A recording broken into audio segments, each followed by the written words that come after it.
Untuk kebanyakan emang tamu yang datang lagi ke restoran tuh bukan karena si makanannya, tapi si pengalaman bersantapnya.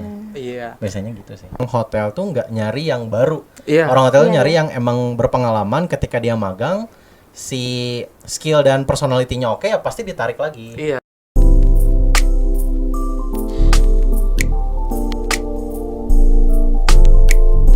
Halo teman-teman semuanya. Selamat datang di Talk with Hostel. Hospitality Telkom University. Tapi sebelum kita lanjut, kita perkenalan dulu kali ya. Halo semua, perkenalkan nama aku Karol dari Prodi D3 Perhotelan dan partner aku. Aku Keisha. Dan aku Dana. Halo semuanya.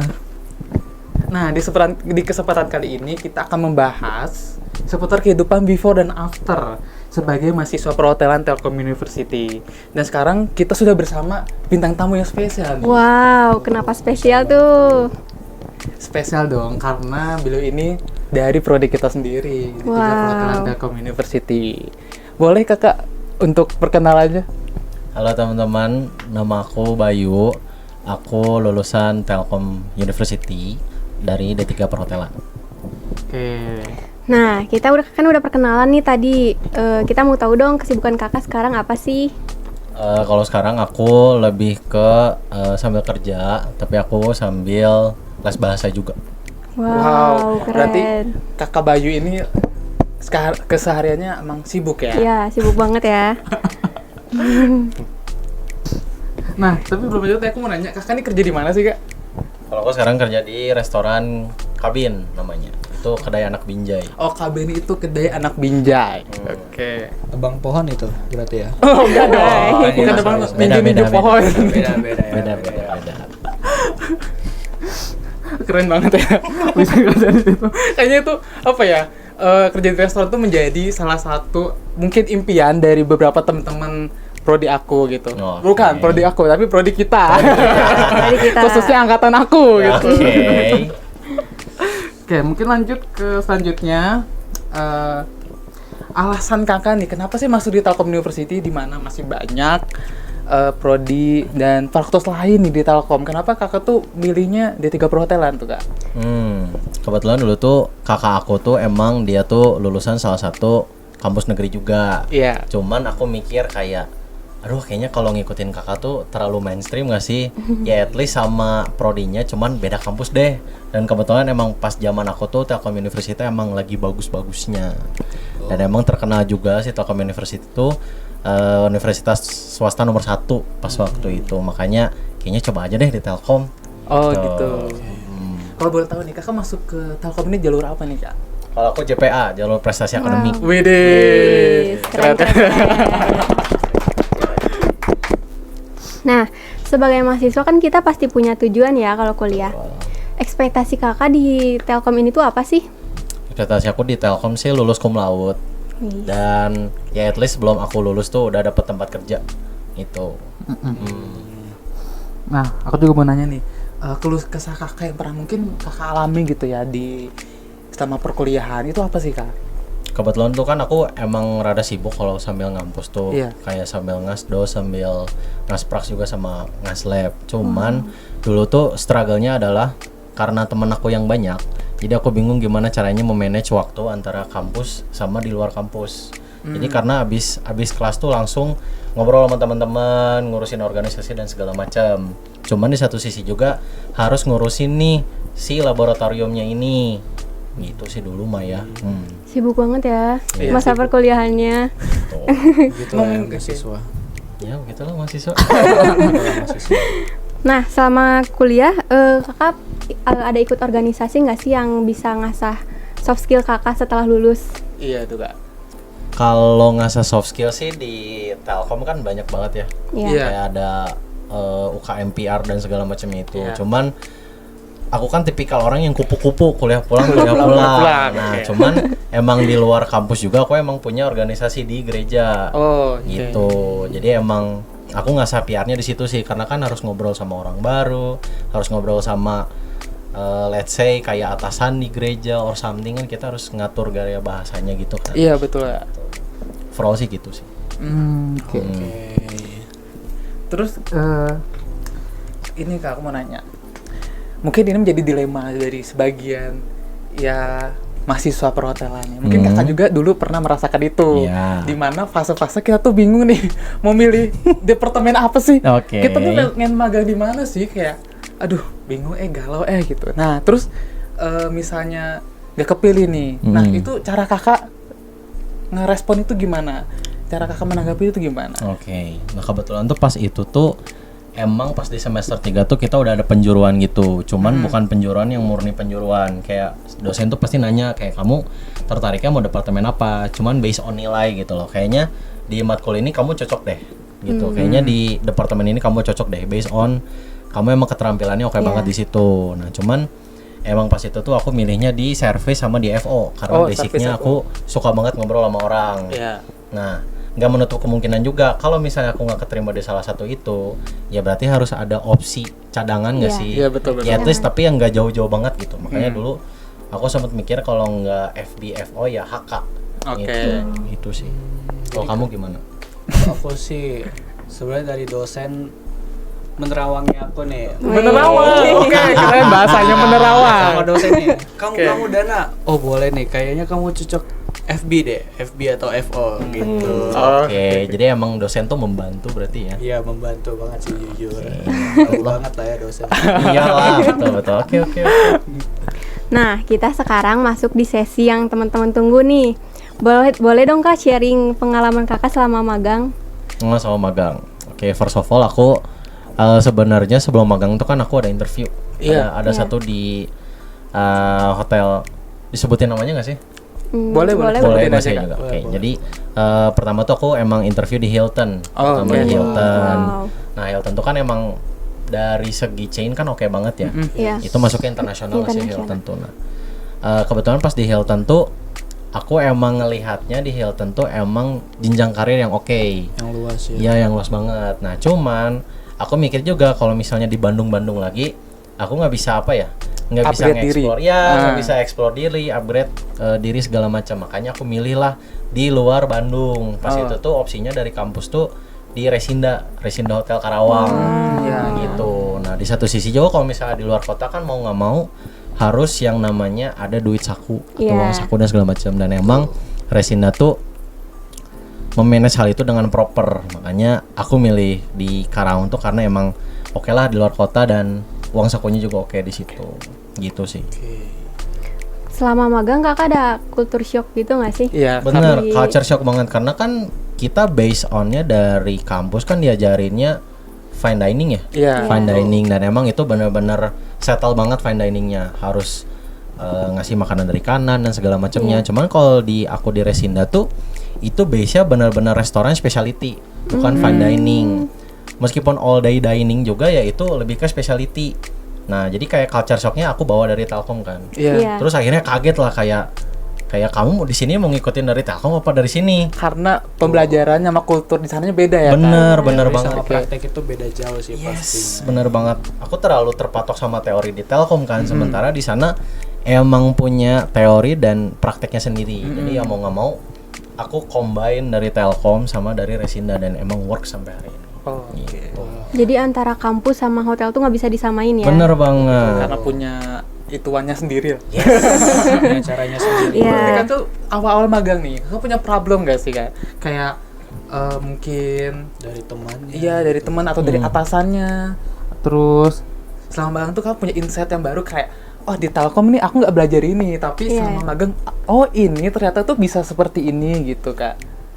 Kalau so far sih bulan-bulan pertama magang tuh culture shock banget karena emang beda banget dari Bandung sama di Karawang. Kayak dari segi climate itu kayak apa ya? Kayak iklimnya. Di Karawang kan panas banget ya. Jadi mau nggak mau kalau mau ke tempat kerja tuh harus sejam sebelum biar nggak kepanasan.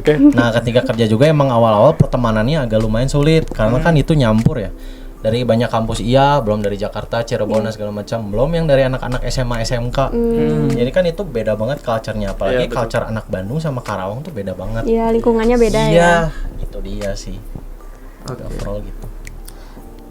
Tapi kalau problem itu apa ya, susah untuk dapat teman baru.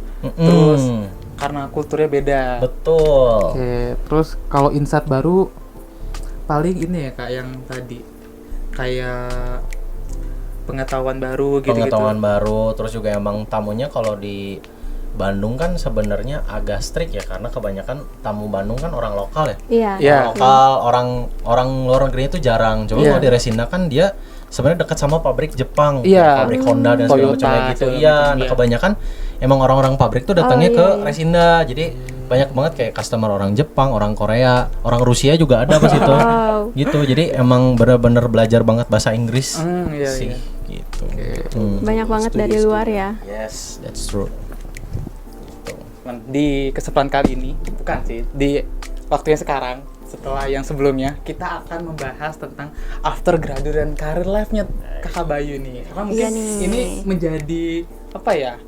Kebingungan sendiri untuk angkatan aku, untuk aku juga kayak aduh ini after graduate aku Takut. gimana? Iya. Takut Ada ke depannya insight-nya seperti apa? Biasanya Iya. merasa bebas gitu. Lulus nih bebas nih gitu.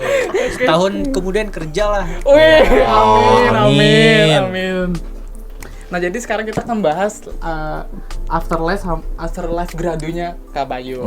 Oke. Nah, aku mau masuk ke pertanyaan pertama. Aku mau nanya nih, Kak. Menurut Kakak ada nggak sih materi yang selama dipelajarin di kampus yang menurut Kakak tuh berguna sampai sekarang gitu, Kak? Tuh. Kalau aku personal sih, yang penting tuh etika profesi. Oh iya. Oh, Jadi si etika profesi ini kan sebenarnya bukan mengatur ya, lebih ke Disiplinkan. lagi mendisiplinkan. Bener, disiplinin kita kalau kita tuh kerja, kita tuh digaji, kita tuh di hire satu company, dan itu emang bikin kita harus jadi profesional Iya, gitu. betul. Terus juga selain itu bahasa Inggris penting banget, karena ya balik lagi kalau di hotel kan tamunya nggak semuanya orang lokal.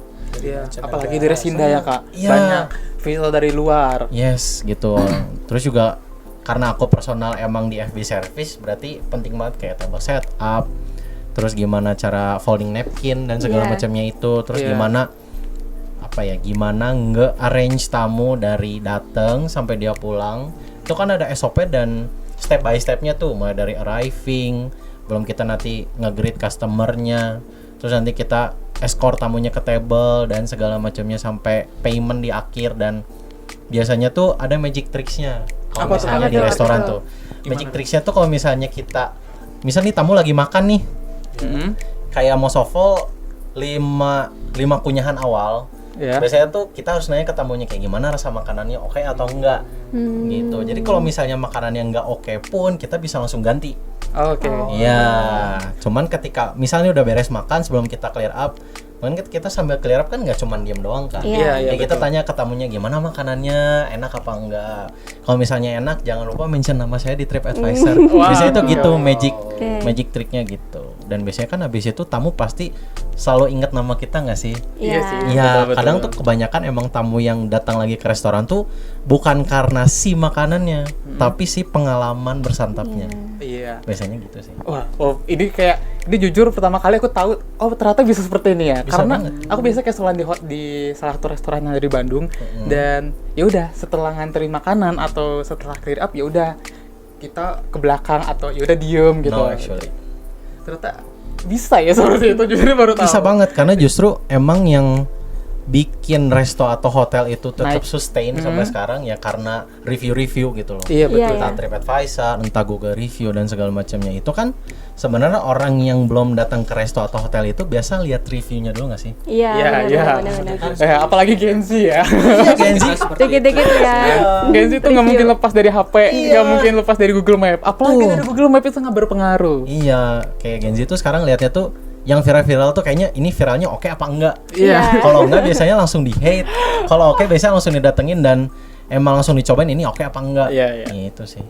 Intinya kalau anak FNB itu harus humble gitu ya. Bener, harus Harus humble. extrovert. Extrovert. Nggak juga sih, introvert boleh, cuman at least ya kita harus tahu gimana gaya berbahasa dan gaya berkomunikasi. Oh, oke. Jadi untuk teman-teman yang introvert bisa untuk ke FB service kayak Kakak Bayu.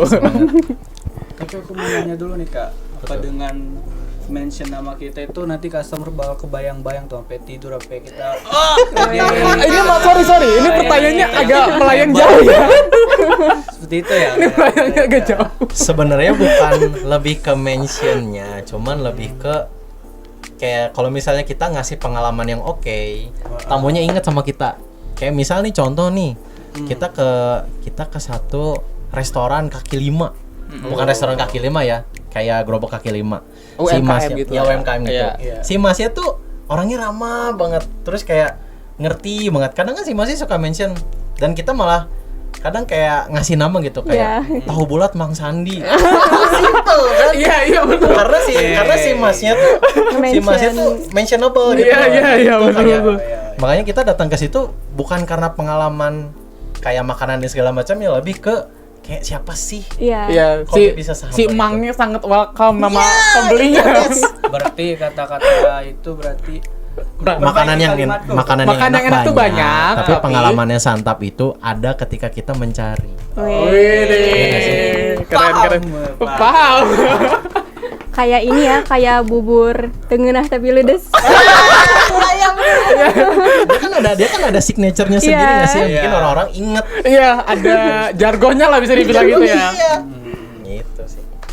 Nah, setelah kakak lulus kan ada yang bilang nih katanya setelah lulus tuh hampa, kayak bingung mau ngapain. Iya. Nah, setelah lulus kakak ada kegiatan gak sih sebelum ada di kegiatan yang sekarang? Kebetulan kalau aku personal sebelum lulus juga pas lagi nyusun tugas akhir tuh aku lagi casual di hotel. Wow. Jadi di hotel tempat aku magang kayak mereka nge-hire kayak kita kalau lagi kurang orang nih kamu mau ikut nggak? Oh boleh. Oh, boleh, jadi ada Kak. kesempatan juga Ada karena kesempatan magang banget. itu. Iya, karena kebetulan kan sebenarnya orang hotel tuh nggak nyari yang baru. Iya. Orang hotel tuh Iya. nyari yang emang berpengalaman. Ketika dia magang, si skill dan personality-nya oke ya pasti ditarik lagi. Iya betul. Gitu. Dan ya setelah itu sambil nyusun tugas akhir aku casual di situ. Dan emang karena ada satu lain hal aku keluar juga emang pas-pasan pas mau lulus. Aku di hire lah sama tempat yang aku sekarang kerja. Oh, Jadi oke. murni sebelum lulus tuh udah kerja. Wih, keren ya. Iya, Udah keren kerja sebelum lulus. Itu nggak capek tuh Kak. Dibilang capek sih enggak, cuman karena kita melihat ada something di belakang itu. Oh, Wih, Itu enggak sih? pada kesempitan. Yes. kesempatan dalam kesempitan. Makanya relasi itu penting banget ya, Relasi Kak. penting banget. Oke. Gitu. Nah, selanjutnya nih, ada nggak sih saat dimana kakak tuh merasa kayak wah ini gua banget nih, ini oh my god this time to shine It's time to untuk kakak, shine. untuk kakak sendiri. Actually sekarang juga sebenarnya bisa dibilang time to shine-nya aku. Karena emang apa ya? Dari basic aku ada FB service, ramah tamah hospitality.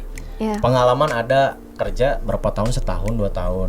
Udah gitu relasi juga lumayan banyak, nggak cuma dari kampus tapi di tempat kerja, di tempat les dan segala macam. Jadi kayak itu tuh sebenarnya, tapi nggak ada sombong nggak ada apa ya. Cuman Iya, karena emang ya hopefully dari apa yang aku lakukan ke orang-orang sekitar itu tuh membantu.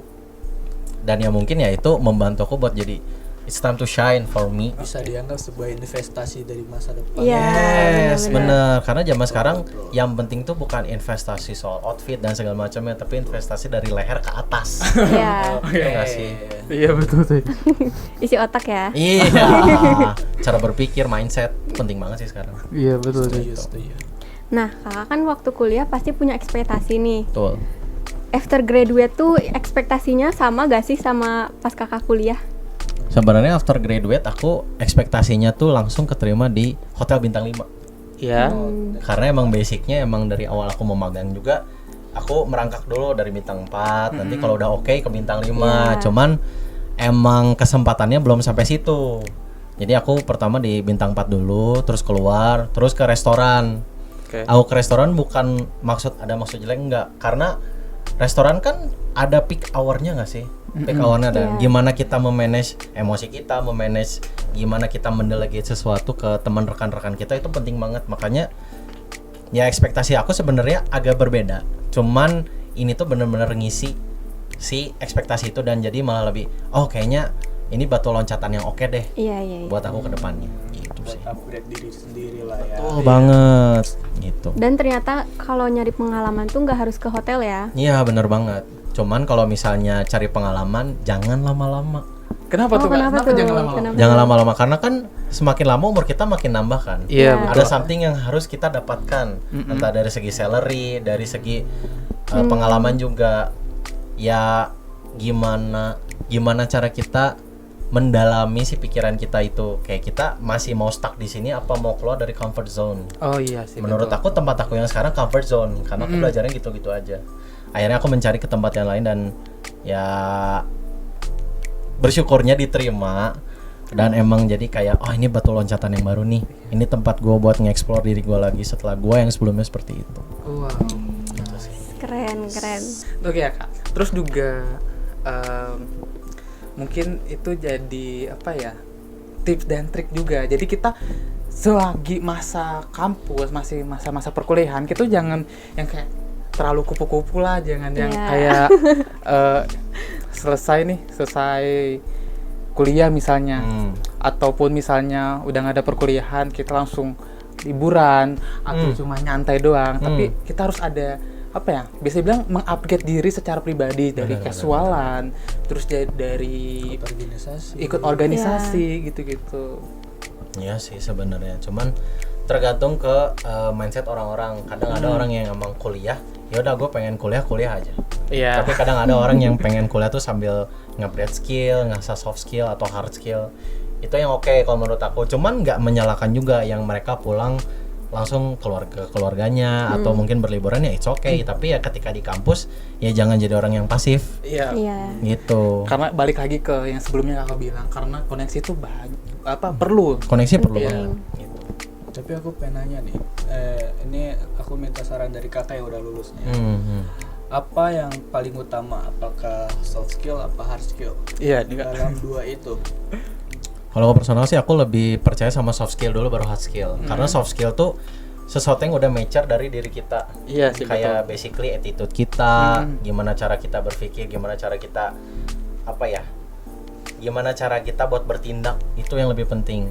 Hard skill tuh bisa diusahakan, bisa diasah, bisa dipelajari. Iya, betul. Tapi kalau soft skill tuh sesuatu yang kita lakukan dari lama dan itu hasilnya. Iya.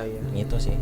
Berarti soft skill itu sulit banget ditempa ya. Sulit banget ditempa dan emang butuh waktu yang lama.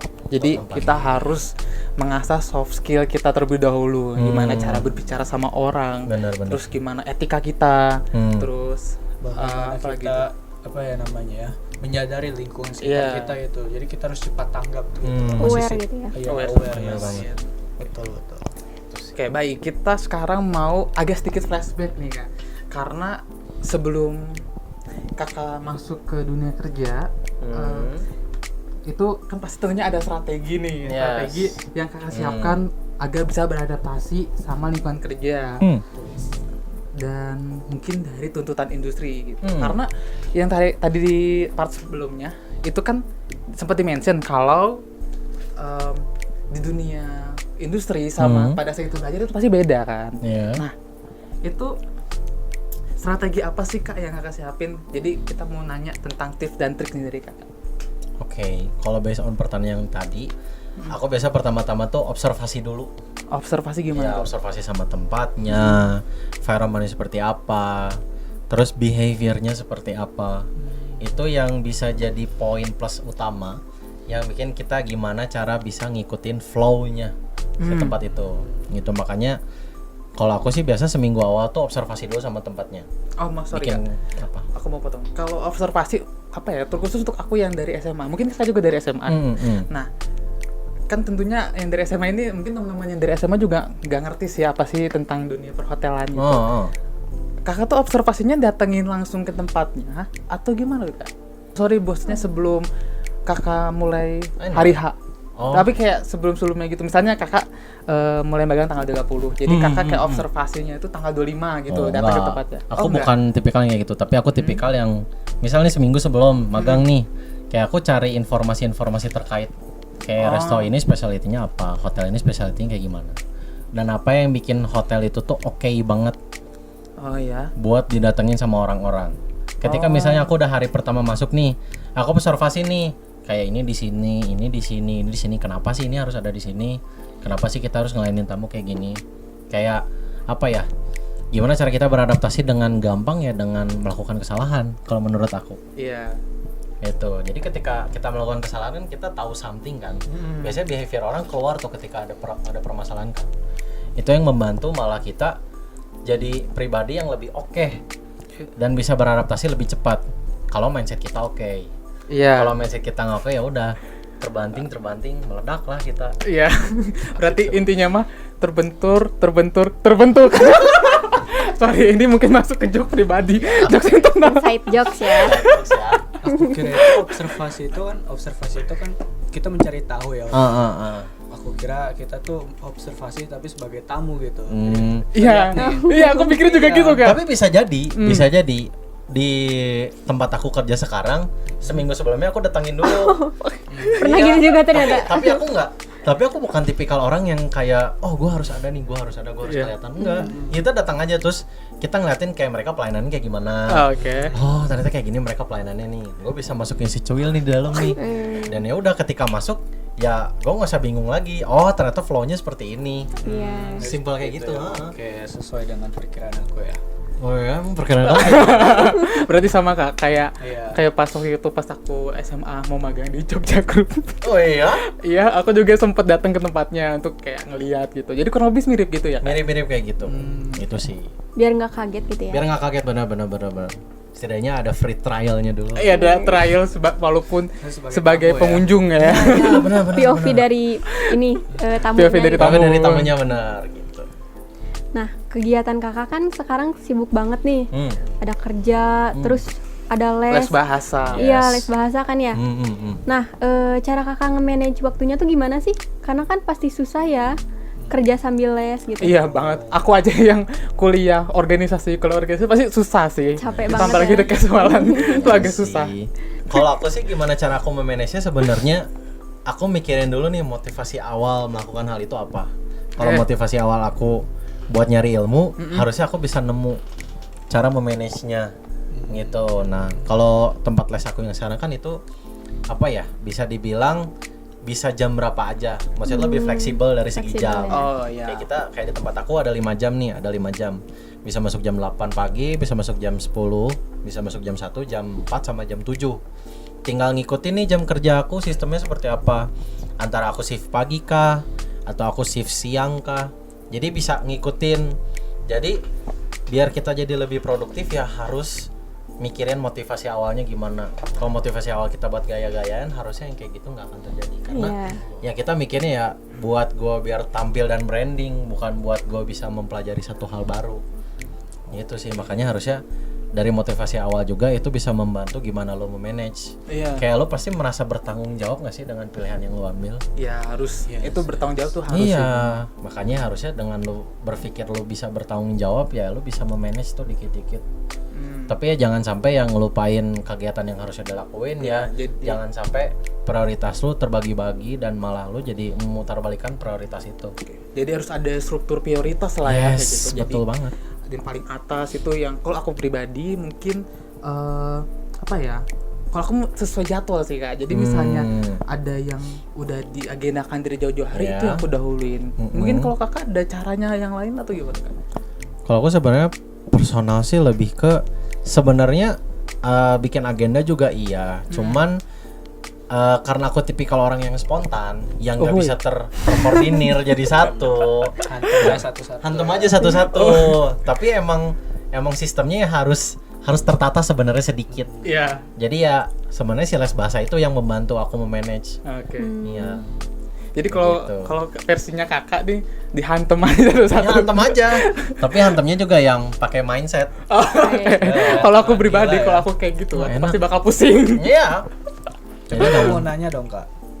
Kan sebelum Kakak kuliah itu kan Kakak udah merasakan kerja juga ya. Terus Kakak juga ngeles nih. Kakak pernah gak sih merasakan burnout gitu? Jadi kayak capek gitu. Udah, gue mau demis sekarang Iya. gitu. Ya, cabut gitu. Sebenarnya burnout sering dulu karena terlalu banyak yang aku pegang. Jadi itu Apa tuh tuh yang bikin otak aku meledak gitu. Oke. Tapi malah justru dari situ aku kan tipikal orang yang ekstrovert kan. Iya. Aku bisa nge-healing diri aku sendiri ketika ketemu orang. Jadi ketika nggak kuliah ya aku manfaatin waktu itu ya buat ngobrol sama orang, buat nyari insight baru. Dan jujur, aku nggak pernah burn out ya karena itu. Satu sisi berdoa juga. Iya. penting gak sih berdoa? Ingat Tuhan ya. Iya, ingat Tuhan tuh penting. Nah, selanjutnya nih Kak, mungkin dari aku terus juga dari teman-teman itu masih banyak nih Kak yang bingung, duh milih departemennya gimana. Nah, ini Kakaknya ada solusi nggak sih kayak untuk menentukan departemen? Kalau sebelumnya kan Kakak udah bilang tuh dari dosen, dari kalau Dana dari dosen, terus kalau Kakak dari nilai kan? Ya. Kalau dari GPT nih, Itu agak beda ya. bisa jadi. Itu Kakak ada solusi lain nggak selain dari nilai kah atau yang sebutin Dana dari dosen gitu Kak? Sebenarnya selama aku 4 semester awal itu kan emang penjurusannya sedikit kan. Kayak dosen juga ngelihat kayak ini orang potensialnya di mana nih. Nah, cuman dari kita pribadinya sih yang harus nyari. Jadi jangan sampai kita kuliah pulang tapi nggak ada hal yang kita ambil, nggak ada hal yang kita cari. Itu malah jadi itu penting banget buat kita personal yang membantu ya kita bisa dapat departemen yang kita mau. Kalau misalnya ketika lu praktikum bisa banget motong-motong, ya kenapa nggak masukin effort lu di situ? Kayaknya aku harus effort di luar deh. Kayaknya sambil di kosan sambil motong-motong oke deh. Itu bisa membantu lu buat nyari departemen kitchen atau pastry atau enggak. Kalau misalnya di service ya lebih ke apa ya? Ramah tamah ke temen-temen. Iya. Itu tuh ngebantu gua memaintain energi atau malah draining energi. Oke, jadi dicoba satu-satu ya Coba Kak? aja satu-satu. Kalau nggak coba dulu kan ya nggak ada. Oke, selanjutnya mungkin kayak tips saat mau diwawancara sama HRD, karena kan sebelum Kakak magang nih pasti diwawancara Interview. sama HRD. Nah itu tuh gimana cara Kakak ngadepin HRD? Karena kemarin aku habis tes wawancara nih. Terus wawancara. Iya, dan itu agak nervous banget, Semua bener-bener yang senervous itu. Nah kalau saran dari Kakak tuh gimana? Kalau sih pertama biasa aku cari background si company-nya dulu. Oke. Kayak dia address-nya di mana, terus akses ke situnya gimana, terus fasilitasnya apa aja, speciality-nya apa, kayak fasilitasnya kayak gimana, atau event-event yang biasa terjadi di situ apa. Dan ya bisa dibilang aku dibantu ChatGPT juga pas itu. Karena emang si ChatGPT itu membantu banget, kayak kita nggak perlu ribet-ribet nyari company profile. Kita cuman pakai Google sama ChatGPT kayak nyari personality kayak gini. Oke. Tapi juga di satu sisi ya kita harus nyari lah kayak mungkin ya video interview kayak gimana, bahasa apa aja yang harus dipakai, gimana biar kita nggak ngalor ngidul kalau lagi interview, nggak terlalu banyak cerpen gitu. Ya, dan ya pada akhirnya gestur juga penting. Gimana cara kita natap si interviewernya, gimana cara kita buat membahas si topik yang dibahas sama interviewernya. Ya karena kan si interviewernya suka ngasih case nggak sih, ngasih case tiba-tiba, kayak kita bingung kan. Ya udah dari pikiran pribadi aja, cuman jangan terlalu mengada-ngada gitu sih. Lebih-lebihin gitu ya. Iya, jangan lebih-lebihin. Jawab sih jujur-jujurnya aja ya. Iya, jujur boleh, cuman jangan terlalu jujur. Jangan terlalu itu benar-benar ya. Iya. Kenapa tuh? Malah kadang kalau terlalu jujur malah jadinya ngeyaping. Iya, jujur tapi tetap straight to the point gitu. Oke. Terus sih. Terus nih Kak, kalau diwawancara tuh pakai bahasa apa sih Kak? Maksudnya pakai Inggris kah atau ada yang Indonesia? Jadi gimana tuh Kak? Atau kayak semuanya emang rata-rata Indonesia atau rata-rata Inggris? Atau Tergantung. kayak khusus yang internasional tuh bahasa Inggris gitu? Tergantung interviewernya sih. Kalau misalnya pertanyaannya pakai bahasa Indonesia, kita jawabnya pakai bahasa Indonesia. Jangan belaga pakai bahasa Inggris gitu loh. Songong gitu ya. Iya, malah itu yang jadi bikin songong, malah jadi interviewernya mikir 2 kali kayak ini orang niat kerja apa enggak. Nah, jadi kalau misalnya si interviewernya nanya pakai bahasa Indonesia ya jawab pakai Indonesia. Kalau nanya pakai bahasa Inggris ya jawab pakai bahasa Inggris. Jadi tergantung si interviewernya. Kalau misalnya si interviewer nanya, kamu bisa bahasa lain nggak? Bisa. Baru sok coba perkenalan pakai bahasa itu. Baru ngomong pakai bahasa itu. Bahasa Sunda. Gitu. Jadi lebih kayak itu sih. Gitu. Oke. Nah, tadi kan di tempat kerja pasti ada temen yang nyebelin gitu ya. Gimana cara Kakak ngebangun teamwork sama teman-teman Kakak tersebut itu? Toksik. Iya. Teman-teman toksik. Ya, sebenarnya balik lagi ke pribadi kita sendiri sih. Kayak gimana cara kita buat apa ya? Cara kita buat pertahanin diri sendiri. Cara kita buat nyari pertemanan itu yang penting. Jadi harusnya hal-hal seperti itu nggak terjadi karena kita bisa mawas diri. Iya. Itu sih kalau aku personal ya. Oke, mungkin kita udah habis nih Kak waktunya. Kita nggak bisa lama-lama kan di studio. Iya Aduh, nih, sayang banget Padahal ya, lagi asik padahal loh lagi asik. bahasannya loh. Kayaknya kakaknya ini banyak apa ya?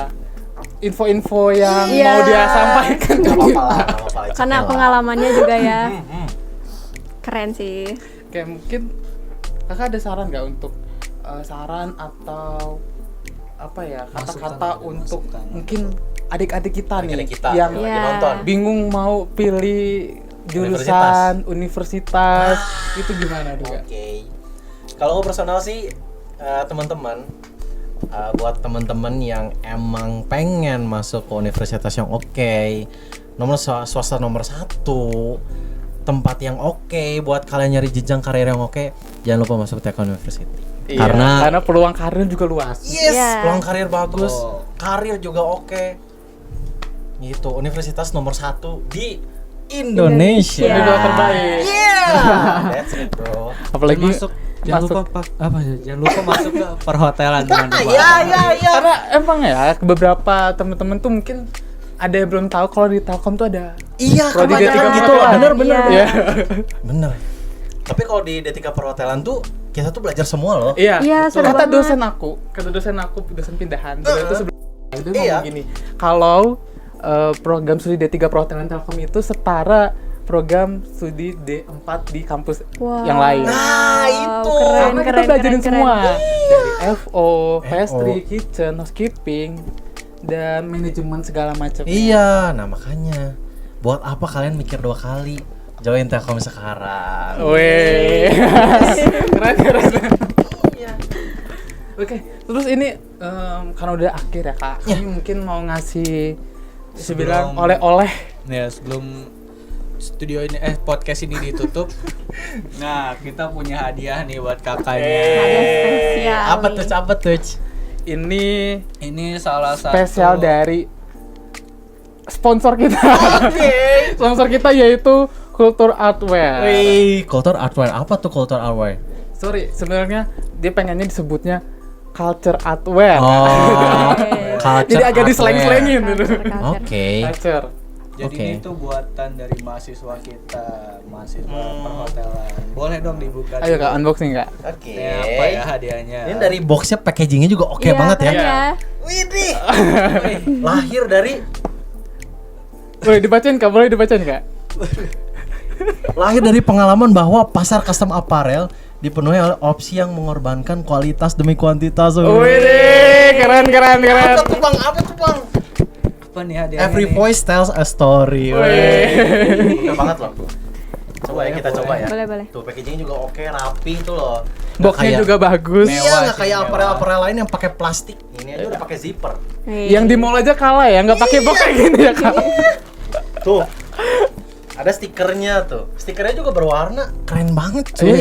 Ini gadget banget kayak. Gadget gitu. banget. Bisa ditempel di ditaruh motor, helm. Bisa jadi. Ya, coba ya. Ih, rapi banget tuh loh packagingnya. Hostel. Hostel. Ih, keren banget loh. Cocok gak sih? Wih. Coba, Coba ya. boleh kak, coba aja kak. Pegang ya. Tuh, bahannya juga oke Bahannya loh. Mau mewah aku pegangin sih. mic-nya kak? Oh, boleh. Oke banget lah. Tuh, pas loh, fit banget. Wow. Ya tapi buat yang terlalu berisi ya wallahu alam ya. Tuh, oke banget tuh loh. Lah, buat kostum ke tempat kerja. Wih, dengan tulisan hostel podcast ya. Yes, betul Iya. banget. Good sih. Podcast kita nih. Terima kasih. Apa namanya? Culture Artwear. Ini, Yeah. guys. Good. Oke. Buat yang bingung nyari vendor pakaian, boleh di Culture Artwear ya teman-teman. Yeah. Good. Hostel Artwear. Betul. Mungkin aku taruh sini aja kali ya. Oke, boleh Sponsor. banget, Kak. Mungkin ini masuk kesimpulan akhir nih kak. Nah kesimpulan yang aku dapat mungkin pertama kita harus punya relasi. Betul. Nah relasi itu kan penting, Yes. terutama untuk kita yang kerja di dunia hospitality, pariwisata. Betul banget. Kita harus kalau bisa udah nebar-nebar CV lah Ya. ke beberapa company. Betul. Terus juga jangan kuliah pulang. Iya, kupu-kupu ya. Iya, kita harus punya banyak relasi Kegiatan. kayak ikut organisasi segala macam karena itu juga bisa mengembangkan soft skill kita. Iya, Kayak tadi kakak udah benar. bilang. Tapi harus di manage juga. Iya, dan bisa memanage waktu juga itu penting. Iya. Seperti kakak yang bilang utamakan soft skill ya. Iya, Oh iya, soft skill baru hard skill. Yes. Oh. Betul. Mungkin dari Aldina ada yang disampaikan? Cukup. Oke. Aku cukup sih. Ya, sayang banget. Dan ada lagi yang mau ditambahin? Kata-kata hari ini ya gitu. Kata-kata hari ini. Kata-kata hari ini. Perhatikan Iya teman-teman. sih. Kata-kata hari ini. Terbanglah setinggi langit teman-teman, karena walaupun kalian jatuh, kalian akan jatuh di antara para bintang-bintang. Keren. And that's it guys. Ya, mungkin segitu aja dari kami. Podcast ini akan ditutup, teman-teman. Akan kami akhiri. Terima kasih teman-teman yang udah menonton kami dari awal tadi sampai akhir sekarang. Thank you everyone. Sampai jumpa. Bye-bye. Sampai tinggal jumpa. Yay.